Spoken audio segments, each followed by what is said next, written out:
Okay, and Vanessa, let's come back to you then, and Germany, and well, we've got a question over German support for ISIS. Yes, so this is Stefan Schneck, the special envoy for Syria from Germany, a member of the Green Party, which should already set off alarms as they are the primary party to have supported terrorism in Syria and Nazism in Ukraine. But let's see what he tweeted out yesterday, and this is quite extraordinary. This is craven terrorist apologism from the top German diplomat on relations with Syria, the special envoy. So basically, this is translated with the red circle is Abdul Baset al-Sarut. And this was on June the 8th. He said, "Today we commemorate Abdul Baset al-Sarut, the Syrian goalkeeper turned brave revolutionary. His life, with its ups and downs, paints a vivid picture of the complexities of the Syrian struggle, and his legacy continues to inspire us." So let's have a look, Mike, at what legacy exactly continues to inspire Mr. Schneck. So this is Abdul Baset al-Sarut's incitement to genocide against Alawites, a Muslim minority sect inside Syria. He basically says, "We're coming to slaughter you without an agreement." He's holding court here with a number of terrorist armed fighters. Here he's speaking to crowds. I think this was in Homs, yes, where again he's calling to exterminate the Alawites and the Shiites, telling them to leave. Here he's saying the message for the Islamic State of Iraq and Syria, ISIS.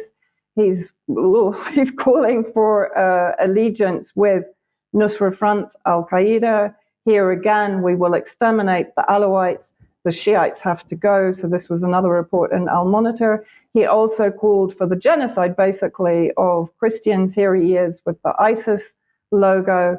And of course, how did Western media present him as the singer of the revolution, leading rallies when peaceful protests broke out against Syrian President Bashar al-Assad in 2011? So quite extraordinary endorsement of ISIS terrorism here from the German special envoy. And I had a quick look this morning through his Twitter page. So here, this was previously a couple of months ago. Today, we remember Basil Shahada, the Syrian Christian director, producer, and activist who was killed by Syrian government forces in Homs in 2012.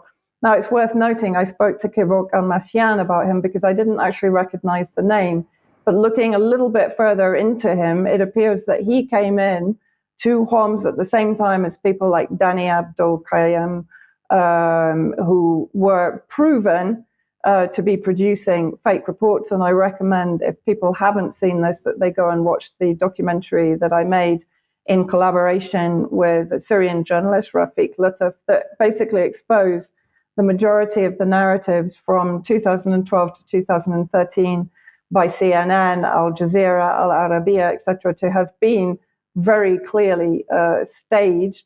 And then finally, let's look at one of the tweets that he put out more recently, which again is quite extraordinary. He says that we're concerned about the deployment of regime, replace that with government forces in Syria. The world was told that reconciliation was done, but violence did not generate peace and prosperity. No, what didn't generate peace and prosperity were the sanctions without UN mandate that the EU, UK, Turkey, and the US have imposed on the Syrian people.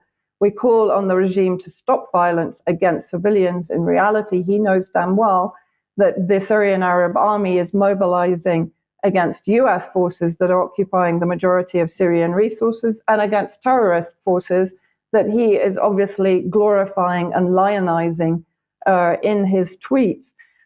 He says the political path is the only way to achieve true reconciliation and peace. And we assume he's ready to support this long and difficult path by supporting the terrorist proxies that are trying to topple the Syrian government and who have massacred and carried out ethnic cleansing pogroms against the minorities that Sarut mentioned in his various speeches. This is craven. You know, this is from a high-level German diplomat, should be condemned on all levels. Yes, thank you for that.